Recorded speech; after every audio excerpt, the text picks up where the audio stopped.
Today I'm going to take a short break from shitposting and discussing pharmaceutical drugs to talk about a different passion of mine, the prickly pear cactus. It is arguably one of the 5 greatest plants to ever exist, but what makes the prickly pear so dominant? Why should you propagate these everywhere the land will support them? We'll get into that right now. So, Opuntia, or the prickly pear cactus is, well, a cactus. When you think of a cactus in the popular imagination, you probably think of one of those obnoxious lanky things out in the American West and in Mexico. But as you can see here, this is not some tall, fragile, lanky boy. This is growing out of concrete, and it's doing so very robustly. And if you look at those flowers there, it's going to have fruits on it pretty soon. And we'll get into those fruits soon. And again, we look at those cactuses out west, they're super, super useless unless you like maybe phallic objects. They're just long and lanky. Yes, they might have aesthetics, but aesthetics are useless. And yes, they're an important part of biodiversity. But you could argue that biodiversity is also useless and stupid. We should really just replace all ecosystems with monocultures of corn, soy, or prickly pear. And this disgusting low-res field of Saguaro cactus is no different.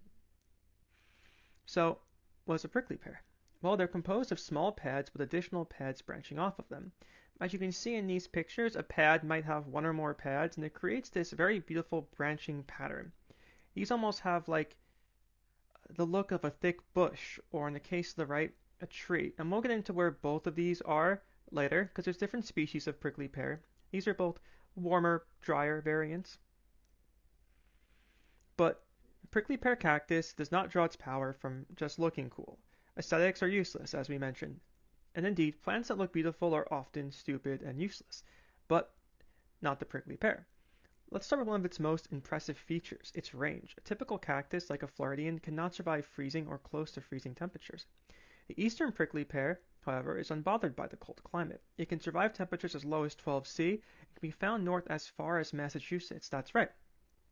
You can be in Mass and you can find an actual cactus in the snow, somewhere, potentially. Unfortunately, the prickly pear cactus lacks a means of locomotion, so it cannot escape Massachusetts and is stuck there permanently, a fate worse than death. And as you can see here, this is a picture of a prickly pear covered in snow. It is pretty much unbothered, but this cold tolerance is not the only thing that's impressive about prickly pear. Surviving the cold is not enough alone to be useful. Canadians do it, and their usefulness is debatable. The prickly pear cactus is also extremely delicious. So, what do I mean by this? The prickly pear cactus is known for producing many small fruits, known as tunas. They're often green, yellow, or red in color, and in this picture you can see some rich, delicious looking little red prickly pears. You do have to take the little spines off them, and I can attest that especially for like the eastern prickly pear, they can sometimes be almost like microscopically small, and are very painful. So getting these fruits to not destroy the inside of your mouth is a bit of a challenge, but that's the cost of delicious divine fruit. They also have very high sugar contents. So the Ficus indica species can have fruits that are 15% sugar by weight. For reference, an apple has a sugar content of 10.4 grams per 100 grams, which is 10.4%. That makes the prickly pear fruits more sugary, sweeter than apples. And take that into consideration. This is a cactus that can basically grow in a glorified sandlot, and it makes fruits sweeter than that of an apple. And they also contain antioxidant compounds such as flavonoids and betalain pigments, and a healthy dose of vitamin C. So they're all around just very healthy, delicious little fruits. And remember, these are still cacti, so the typical cacti rules still apply. If this was just a glorified, typical plant and didn't have any of the cactus buffs, and the only thing that was useful about it was the fruits, it wouldn't be so special. But they undergo chem photosynthesis, like all succulents do. And you can look this up if you want, but essentially they're super efficient with their water usage, so they can survive in really dry environments. This gives them the ability to grow in environments that are dry for many other kinds of fruits. Here are some examples, as you saw from before, of prickly pears. And the one on the left is in Puglia, an arid region of Italy. Not quite freezing cold, but not hot all year round. And then we have Mexico on the right. So to this arid areas, obviously Mexico is a big country. This is an arid area of Mexico.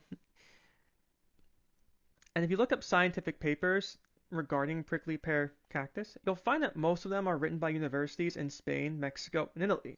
And that checks out because prickly pears are typically consumed in the Mediterranean and in Mexico.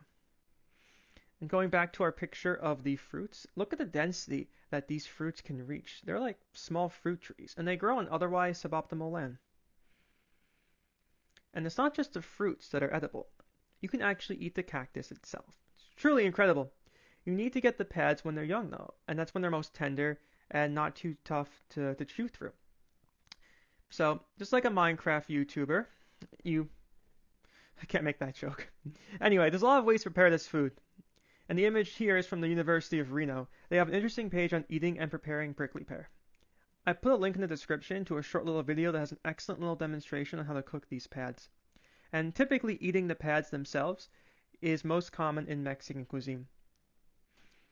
So, there it is, the prickly pear cactus in all of its glory. This is merely an overview, a snapshot of the value this succulent can add to your life. An invincible, water-hardy organism that is also very much delicious. If you're watching this video from Earth, there's a 90% chance you live in an area where you can grow prickly pear yourself. Just find, or buy a cactus pad. And you can pretty much grow it, just throw it on the ground. And after that, you will receive delightful surprises. So, thanks for watching. Comment if you hate the saguaro cactus and are rooting for its extinction. This was Sterkis. Goodbye.